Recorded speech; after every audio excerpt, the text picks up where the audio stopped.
എത്ര കൊല്ലും കൊലയും നടത്തിയിട്ടുണ്ടെങ്കിലും പിണറായി വിജയന്റെ ശരീരത്തിലും ഒരു മനുഷ്യ ഹൃദയമുണ്ടെന്നത് മനസ്സിലാക്കിയ എത്ര സുമനസ്സുകൾ ഇവിടെയുണ്ടെന്ന് ചോദിക്കുകയാണ് പ്രശസ്ത മാധ്യമ പ്രവർത്തകനും കമ്മ്യൂണിസ്റ്റ് സൈദ്ധാന്തികനുമായ ജി ശക്തിധരൻ.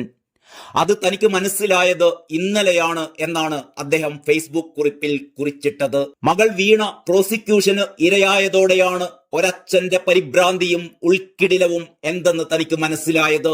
വിഹുലതയാർന്ന ആ മുഖത്ത് ഘനീഭവിച്ചു നിന്നത് നൊമ്പരമാണോ പ്രതികാരാഗ്നിയാണോ എന്നാണ് ശക്തിധരൻ പരിഹാസത്തോടെ ചോദിക്കുന്നത്. എന്റെ രക്തമാണ് നിങ്ങൾക്ക് വേണ്ടത്, അതെളുപ്പം കിട്ടില്ല എന്ന പഞ്ച് ഡയലോഗ് ഇന്നലെ സന്ധ്യക്ക് പത്രസമ്മേളനത്തിൽ പിണറായി വിജയന്റെ നാവിൽ നിന്ന് കേട്ടപ്പോൾ എന്റെ മനസ്സിൽ ഒളിഞ്ഞിരിക്കുന്ന ആ ഹൃദയാലുവിനോടുള്ള ബ്രാക്കറ്റിൽ ഒരു ആശ്ചര്യ ചിഹ്നവും ജി ശക്തിധരൻ ഇട്ടിരിക്കുന്നു. ആ ഹൃദയാലുവിനോടുള്ള സ്നേഹം ഒന്നാളിയോ അറിയില്ല. ഏത് കഠിന ഹൃദയവും ആ വാക്കുകൾക്ക് മുമ്പിൽ വിതുമ്പിപ്പോകുക തന്നെ ചെയ്യും. 2 ദശാബ്ദം മുമ്പ് ദേശാഭിമാനിയിലെ ജോലി എനിക്കിനി വേണ്ട എന്ന് എഴുതി കൊടുത്ത് പാർട്ടിയുടെ തിട്ടൂരൻ ലംഘിക്കുന്ന എന്നെ പാർട്ടി സംഘടനാ തത്വം അനുസരിച്ച് പുറത്താക്കിക്കൊള്ളുക എന്ന് പിണറായി വിജയന് രേഖാമൂലം ബഹുമാന്യ പുരസ്സരം കത്തുകൊടുത്ത എന്നെ കുലംകുത്തിയുടെ പട്ടികയിൽപ്പെടുത്തി കളമശ്ശേരി ടൗണിൽ അധിക്ഷേപിച്ച് പ്രസംഗിച്ച പിണറായി വിജയനെ ഇപ്പോഴും ഞാൻ മറന്നിട്ടില്ല എന്ന ആമുഖത്തോടെയാണ് ബാക്കി കാര്യങ്ങൾ ശക്തിധരൻ പറയുന്നത്. ഇത്രയും കാലമായിട്ട് തൊഴിലാളി വർഗത്തിന് വേണ്ടി ശബ്ദിക്കാൻ ഒരു ചുണക്കുട്ടിയെ ദേശാഭിമാനിയിൽ കണ്ടെത്താൻ അദ്ദേഹത്തിന് കഴിഞ്ഞിട്ടുണ്ടോ? വിഷവൃക്ഷത്തിന്റെ അടിവേരുകൾ തേടി എന്ന എന്റെ പുസ്തകത്തിന്റെ ഒരു പുറത്തോടെങ്കിലും കിടപിടിക്കുന്ന ഒരു ലേഖനം ദേശാഭിമാനിയിൽ മാധ്യമരംഗത്തെക്കുറിച്ച് അച്ചടിച്ചത് കാണിച്ചു തരാമോ വിജയ? ഇന്നലെ മനോരമയെ ആവർത്തിച്ച് പുലഭ്യം വിളിക്കുന്ന മുഖ്യമന്ത്രിയെ കണ്ടല്ലോ. മകളെക്കുറിച്ച് മനോരമ എന്തെങ്കിലും പറഞ്ഞിട്ടാണോ ഈ പുലയാട്ട്? എന്തൊരു കുശാഗ്ര ബുദ്ധിയാണ്! മനോരമയാണ് വാർത്തക്ക് പിന്നിലെന്ന് മുഖ്യമന്ത്രി ആരോപിച്ചാൽ പിന്നെ ആ വാർത്ത പാർട്ടി അണികൾ തള്ളിക്കോളുമെന്നാണ് മുഖ്യമന്ത്രി കരുതുന്നത്. നീയെല്ലാം EMS കെട്ടിപ്പടുത്ത ഈ പത്രം ഉപയോഗിച്ച് എത്ര കോടികൾ വിഴുങ്ങി?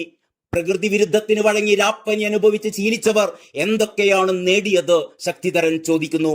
പക്ഷേ ഒരമ്മ മെയ് 4 ഓർമ്മകളുമായി ഒഞ്ചിയത്തെ ബലികുടീരത്തിൽ കാവലിരിക്കുന്നുണ്ട് വിജയ. നൊന്തുപെറ്റ മകൻ ആ ദിവസം തനിക്കായി ബലിപീഠത്തിൽ ഉയർത്തെഴുന്നേറ്റ് വരുമെന്ന അമ്മ കരുതുന്നു. അതിനി വളരെ കുറച്ച് ദിവസങ്ങൾ കണ്ണിമ വെട്ടാതിരുന്നാൽ മതി. ആ ദുഷ്ടന്മാർ എന്റെ മകനെ കശാപ്പ് ചെയ്തപ്പോൾ മകന്റെ മുഖം 51 മാംസപിണ്ഡങ്ങളാക്കി വെട്ടി നുറുക്കിയത് അത് ചേർത്ത് വെച്ചാൽ പെറ്റമ്മയ്ക്ക് പോലും തിരിച്ചറിയാതിരിക്കണമെന്ന് കാരണഭൂതന് വാക്കുകൊടുത്ത് അതിന്റെ പ്രതിഫലം കൂടി കണക്ക് പറഞ്ഞ് കുഞ്ഞനന്തൻ വാങ്ങിയിരുന്നത് കൊണ്ടാണത്രേ.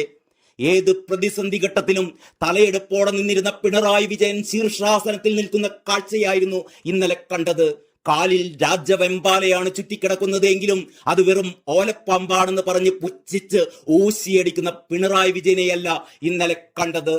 പിടിക്കപ്പെട്ടതിനേക്കാൾ വലുത് മാളത്തിലുണ്ട് എന്ന് മുന്നറിയിപ്പ് നൽകാൻ കിങ്കരൻ ജോൺ ബ്രിട്ടാസ് പാത്തും പതുങ്ങിയും ഒപ്പമുണ്ട് എന്ന് മാത്രം. ഇപ്പോൾ മറുകണ്ഠം ചാടി രക്ഷപ്പെടണോ അതോ എല്ലാവരെയും ജയിലിനുള്ളിലേക്ക് കൊണ്ടുപോയിട്ട് കളം മാറി ചവിട്ടിയാൽ മതിയോ എന്ന സന്നിഗ്ധതയിലാണ് ആ കിങ്കരൻ. ചിലർ തലപ്പത്തുണ്ടെങ്കിൽ കള്ളപ്പണം സൂക്ഷിക്കാൻ അനുയാത്ര ചെയ്യാൻ ഒരനുചരൻ വേണമെങ്കിൽ അതുതന്നെ ഒരു മറയാക്കാം. അതിന്റെ പര്യായമാണ് സ്വരലയ, പണം കായ്ക്കുന്ന സംഗീതമരം. അങ്ങനെയും അതിനൊരർത്ഥമുണ്ട്. സ്ഥിരമായി ക്ഷണിക്കപ്പെട്ടവരുടെ പട്ടിക പുറത്തു വന്നതോടെ മേളക്കാരുടെ ഇംഗീതം പുറത്തായി. ഇനി ഇവിടെയും പങ്കുവെപ്പിന്റെ അനുപാതമേ അറിയേണ്ടതുള്ളൂ. കാരണഭൂതനെത്ര, കിങ്കരനെത്ര? കേന്ദ്ര അന്വേഷണ ഏജൻസി ഉമ്മാക്കി കാട്ടി പേടിപ്പിക്കണ്ട, ഞങ്ങളുടെ കൈ പരമശുദ്ധമാണ് എന്ന് വീമ്പടിച്ചിരുന്ന പിണറായിയുടെ അതിദയനീയമായ ഒപ്പാരിയിടലാണ് കേരളം ഇന്നലെ കേട്ടത്. സ്വന്തം മകൾ നിയമത്തിന്റെ കാരിരുമ്പ് വലയിൽപ്പെട്ടപ്പോൾ ഒരച്ഛന്റെ നിസ്സഹായ രോദനം. അത് കാണുമ്പോൾ കരയണോ അതോ ചിരിക്കണോ എന്ന് തോന്നിപ്പോയി. ഇതാണോ കാവ്യനീതി എന്ന് പറയുന്നത്?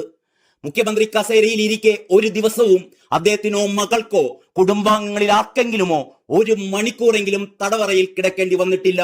എങ്കിലും ഏതോ ഒരു സെൻട്രിയുടെ അരപ്പട്ടയിലിരിക്കുന്ന തടിയൻ താക്കോൽ തിരിയുന്ന ശബ്ദം കേട്ട് ഞെട്ടുമ്പോൾ അത് ആരെ തേടിയാണ് എന്നത് ഒരു ചോദ്യചിഹ്നമാണ് വീണയ്ക്ക്. പിണറായി വിജയൻ ഒരു EMSO VSO നായനാരോ അല്ല. പക്ഷേ ആരെ എന്ത് പണിക്ക് കൊള്ളാമെന്നും കൊട്ടേഷൻ കൊടുക്കേണ്ടി വരുമ്പോൾ എന്ത് പ്രതിഫലം നൽകേണ്ടി വരുമെന്നും വ്യവഹാരത്തിന് എത്ര കോടികൾ നീക്കിവെക്കേണ്ടി വരുമെന്നും പ്രതികളുടെ പുനരധിവാസത്തിന് വധശിക്ഷയ്ക്ക് വിധിക്കപ്പെടുന്നില്ലെങ്കിൽ എത്ര കോടികൾ നൽകേണ്ടി വരുമെന്നും വിജയന് നന്നായിട്ട് അറിയാം. സർവോപരി കൊട്ടേഷൻ ഏൽപ്പിച്ച വില്ലൻ ആരാണ് എന്ന് പരമരഹസ്യമായി വെക്കുന്നതാണ് ഏറ്റവും മർമ്മപ്രധാനമായ കാര്യം. സാധാരണ ഒരു തിരഞ്ഞെടുപ്പിൽ സ്ഥാനാർത്ഥിയെ കണ്ടെത്തി പ്രചരണ രംഗത്തിറക്കി ജയിപ്പിച്ചെടുക്കുന്ന അത്ര തന്നെ തത്രപ്പാടുണ്ട് ഒരു എതിരാളിയെ കൊലക്കി കൊടുക്കാൻ. അതെല്ലാം കൈത്തഴക്കത്തോടെ നിർവഹിക്കാൻ ഇവിടെ രാക്ഷസന്മാരുണ്ട്. മനസാക്ഷി കുത്തില്ലാത്ത തലസ്ഥാനത്തെ മാധ്യമ പ്രവർത്തകർ എന്തിനാണ് കോടിയേരി ബാലകൃഷ്ണന്റെ പേര് ശവത്തിൽ കുത്തും പോലെ ഇന്നലെ പത്രസമ്മേളനത്തിൽ വലിച്ചിട്ടത്? പിണറായി വിജയൻ കോടിയേരി ബാലകൃഷ്ണനോട് എന്തെങ്കിലും നെറികേട് കാട്ടി എന്നാണോ? കോടിയേരി ബാലകൃഷ്ണൻ എന്തി പിഴച്ചു? പ്രിയങ്കരായ ജ്യേഷ്ഠാനുജന്മാരായിരുന്നില്ലേ ഇരുവരും? കോടിയേരി സാധാരണ ജീവിതത്തിലേക്ക് തിരിച്ചു വരാൻ ഇടയില്ല എന്ന് ബോധ്യമായപ്പോൾ സ്വാഭാവികമായി ചെയ്യേണ്ടതല്ലേ പിണറായി വിജയൻ ചെയ്തിട്ടുള്ളൂ? പാർട്ടിയുടെ 6 എണ്ണത്തിനെ കാലപുരിയിലേക്ക് കൊന്നു തള്ളിയവന്റെ മകനെ പാർട്ടി സ്ഥാനാർത്ഥിയാക്കുന്നതിൽ എന്താ തെറ്റ്? അതോ അവന്റെ കുടൽമാലയെടുത്ത് പ്രദർശിപ്പിക്കണമായിരുന്നോ? ആ വെടിവെക്കാൻ ഉത്തരവ് കൊടുത്തവനെ ഹാരാർപ്പണം ചെയ്ത് സ്വീകരിക്കാൻ ഇനി കഴിയാത്തത് കൊണ്ട് അയാളുടെ മോനെയെങ്കിലും സ്ഥാനാർത്ഥിയാക്കി ആദരിക്കണ്ടേ? കോടിയേരി ബാലകൃഷ്ണൻ ജീവിച്ചിരിക്കുന്ന ഓരോ മിനിറ്റും തനിക്ക് ആപത്താണ് എന്ന് തിരിച്ചറിഞ്ഞ നേതാവായിരുന്നില്ലേ പിണറായി വിജയൻ? കണ്ണടഞ്ഞാൽ ഒരു നിമിഷം വൈകാതെ തീക്കുണ്ടത്തിലാണ് തന്റെ ജഡത്തിന്റെ സ്ഥാനമെന്ന് കോടിയേരിയും തിരിച്ചറിഞ്ഞിരുന്നു. യാത്രാദൈർഘ്യം കാരണം ജഡത്തിന് ആയാസമുണ്ടാകാതിരിക്കാൻ പുഷ്പം പോലെ തീക്കുണ്ടത്തിലേക്ക് വെച്ചതും ആ സ്നേഹക്കൂടുതൽ കൊണ്ട് തന്നെ. പിണറായി വിജയൻ ഇന്നലെ പറഞ്ഞത് എന്റെ രക്തമാണ് നിങ്ങൾക്ക് വേണ്ടത്, പക്ഷെ അത് എളുപ്പം കിട്ടില്ല എന്നായിരുന്നല്ലോ. എന്നാൽ TP ചന്ദ്രശേഖരൻ തന്റെ ബൈക്കിലെ സന്തത സഹചാരിയായിരുന്ന മാധ്യമ പ്രവർത്തകൻ ഒഞ്ചിയത്തെ VK സുരേഷിനോട് ഒരിക്കൽ പറഞ്ഞത് ഓർമ്മയുണ്ടോ? സുരേഷേ, നീ ഇവിടെ ഇറങ്ങ്, എന്റെ ജീവൻ എടുക്കാൻ ചിലർ ഇവിടെ എവിടെയോ ഒളിഞ്ഞു നിൽപ്പുണ്ട്, നീ മാറിക്കോ, ഞാൻ മുന്നോട്ട് തന്നെ പോകും, എന്റെ ജീവൻ അവർ എടുത്തോട്ടെ, ലാൽ സലാം എന്നായിരുന്നു. ആ മെയ് 4 ഇനി വളരെ കുറച്ച് ദൂരമല്ലേയുള്ളൂ. രമേ, നിന്റെ വരണമാല്യമേ കൊഴിഞ്ഞു പോയിട്ടുള്ളൂ. മെയ് 4 നമ്മുടെ TP സുസ്മേരവദനായി തന്നെ വരും. ഇത്രയും എഴുതിയിട്ടാണ് ശക്തിധരൻ തന്റെ ഫേസ്ബുക്ക് കുറിപ്പ് അവസാനിപ്പിക്കുന്നത്. നന്ദി, നമസ്കാരം.